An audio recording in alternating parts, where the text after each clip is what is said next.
Hello dear students, welcome back to my channel physics SPC. Moving charges and magnetism का एक question.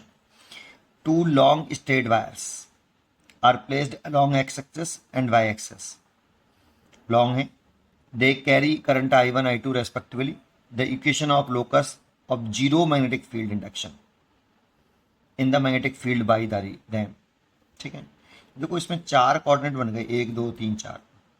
Magnetic field कहाँ zero होगा ये सोचो पहले। सबसे पहले तो उस पॉइंट पर ही मैग्नेटिक फील्ड जीरो होगा जिनके कारण, इन दोनों वायर के कारण, जिस पॉइंट पर मैग्नेटिक फील्ड का मैग्नीट्यूड बराबर होगा और डायरेक्शन भी अपोजिट होगी, क्योंकि magnetic field is vector quantity.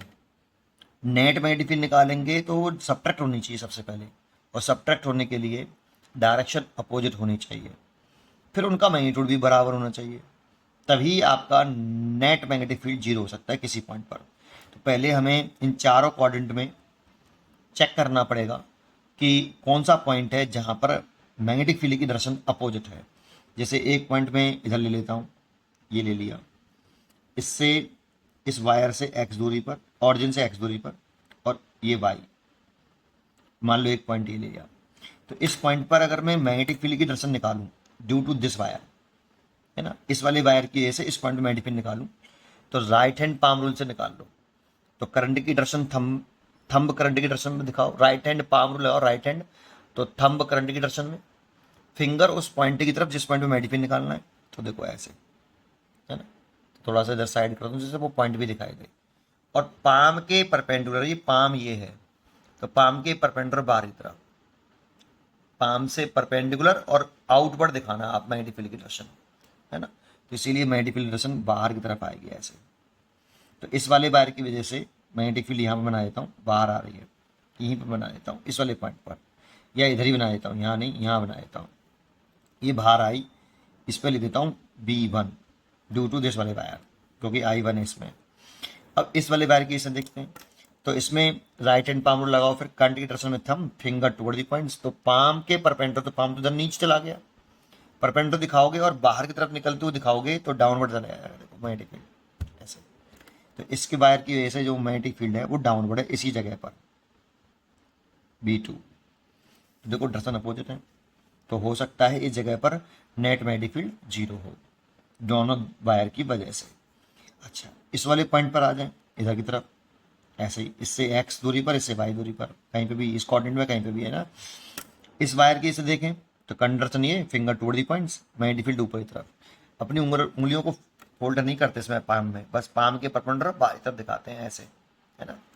तो इसीलिए बाहर की तरफ हो गया, ये B1 तो बाहर हो गया। B2 देखें, इसकी वजह से देखें भाई, तो कंडक्शन ये, थंब कंडक्शन में, फिंगर टुवर्ड दी पॉइंट्स, ऊपर की तरफ आ रहा है इसमें भी, पाम के परपेंडिकुलर बाहर की तरफ, तो इसमें भी ऊपर आ रहा है। तो यहाँ पे तो मैग्नेटिक फील्ड ऐड हो जाएंगे बेटा, B1 और B2 ऐड होंगे, डायरेक्शन सेम है, तो ये वाला पॉइंट तो हो ही नहीं सकता। इधर आ जाओ, अगर इस वाले में देखें तो इस वाले वायर की वजह से, इस वाले वायर की वजह से ऊपर, और इस वाले वायर की वजह से नीचे, तो यहाँ पे भी हो सकता है, इस साइड में भी हो सकता है। एक की वजह से ऊपर आ रहा है, B1 ऊपर आ रहा है, B1 सॉरी, B1 नीचे आ रहा है, B1 नीचे आ रहा है, और B2 ऊपर आ रहा है, B2 ऊपर आ रहा है इसमें, ठीक है, B2 ऊपर आ रहा है। इसमें देख लो, इसमें देखोगे तो अपने हाथ को मत टेढ़ा मेढ़ा करो, पेज को घुमा लो, कंट्रस नहीं है, फिंगर टुवर्ड द पॉइंट्स नीचे तरफ। तो वायर इसकी वजह से तो नीचे आ रहा है B1, और इसकी वजह से देखें तो ये कंडीशन, ये फिंगर नीचे ही आ रहा है इसमें भी, ठीक है, तो इसमें भी नीचे ही आ रहा है, तो इसमें भी दोनों ऐड हो जाएंगे, तो ये भी नहीं हो सकता। तो यही दो पॉइंट हो सकते हैं जिसमें मैग्नेटिक फील्ड जीरो हो सकता है। तो मान लो यहाँ पर मैग्नेटिक फील्ड जीरो है, ये x है और ये y है। अब लॉन्ग स्ट्रेट वायर है, तो कोई भी लॉन्ग इनफिनिटी स्ट्रेट वायर का फॉर्मूला क्या होता है, सेंटर पर, सॉरी, इसकी वजह से इस पॉइंट पे मैग्नेटिक फील्ड निकालना है। तो ये करंट फ्लो कर रही है, लॉन्ग इनफिनिटी स्ट्रेट वायर का फॉर्मूला होता है B बराबर म्यू नॉट अपॉन 4 पाई 2I ओवर परपेंडिकुलर सेपरेशन। इस वाले पॉइंट से वायर तक की परपेंडिकुलर सेपरेशन लिखेंगे इस जगह पर, नेम इंपॉर्टेंट है बेटा, आर इंपॉर्टेंट नहीं है, परपेंडिकुलर सेपरेशन आएगी। अच्छा, कुछ बच्चों को ये इस तरह से याद ना होकर 2 से वो 2 कैंसिल कर देते हैं, इस तरह से याद होता है, mu naught I over 2πr। ये फॉर्मूला वो याद करते हैं। आपको अगर ये याद है तो ये लगाइए, एक ही बात है, वो कैंसिल करने के बाद यही आता है। अब लगा लो, इस वाले वायर के ए से मैग्नेटिक फील्ड लिख लो, जैसे मैंने B1 माना है, इस वाले वायर के ए से, तो mu not I over I1 है, sorry 2π perpendicular separation due to this wire y है, तो y आएगा, और डायरेक्शन आ रही है इसकी वजह से ऊपर, ठीक है। और इस वाले वायर के जो मैग्नेटिक फील्ड है B2 due to this wire, तो म्यू नॉट I2 ओवर 2π, और परपेंडुलर सेपरेशन ये है, इसमें इस वाले पॉइंट पे निकाल लो ड्यू टू दिस वायर, तो परपेंडुलर सेपरेशन ये है जो कि आपकी x है, और इसके से डायरेक्शन है डाउनवर्ड।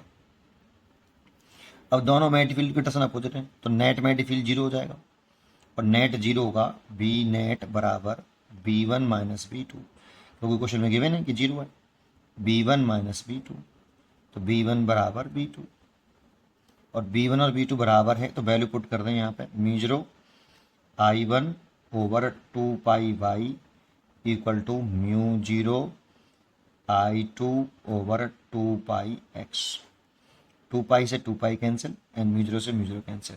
यहाँ से अगर मैं y निकालूँ तो इसका से मल्टीप्लाई कर लो पहले, y I2 बराबर x I1, तो y equal to I1 upon I2 into x, ये चॉइस होनी चाहिए भाई।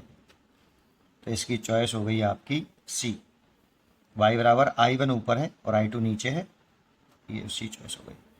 उम्मीद करता हूँ कि आपको ये जरूर समझ में आया होगा। पढ़ते रहिए और खुश रहिए।